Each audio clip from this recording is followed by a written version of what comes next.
और अगर ये बात मानी जाए तो जो बड़े बड़े एक्सपर्ट्स हैं जैसे टॉम कूपर हैं और जॉन स्पेंसर हैं, उन्होंने ये कहा है कि सरगोदा के पास जो उनकी न्यूक्लियर साइट है उसके एंट्री और एग्जिट पॉइंट डैमेज हो गए। न्यूक्लियर वेपन्स किसी शॉपिंग मॉल की तरह ओपन में नहीं रखे रहते, वो जमीन से बहुत नीचे 10-20 मीटर नीचे जाके, मे बी 30-40 मीटर नीचे जाके बंकर बना के रखे जाते हैं और उसमें दो ही पॉइंट होते हैं, एंट्री और एग्जिट पॉइंट।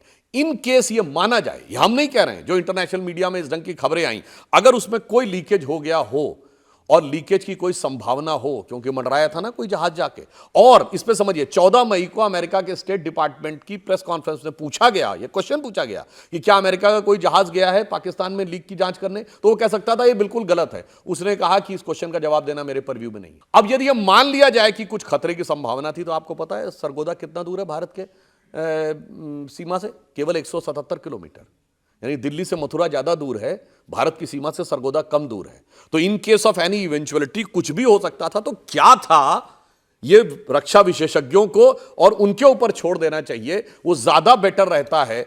अब अगर ट्रंप साहब का बयान मानना तो पूरा मानो, तो कहते नहीं नहीं नहीं, वो पहला वाला। आप डोनाल्ड ट्रंप जी ने भी 15 तारीख को कह दिया, मीडिएशन वर्ड से विड्रॉ कर लिया। उनका सीधे बयान, I have not done it, I only help.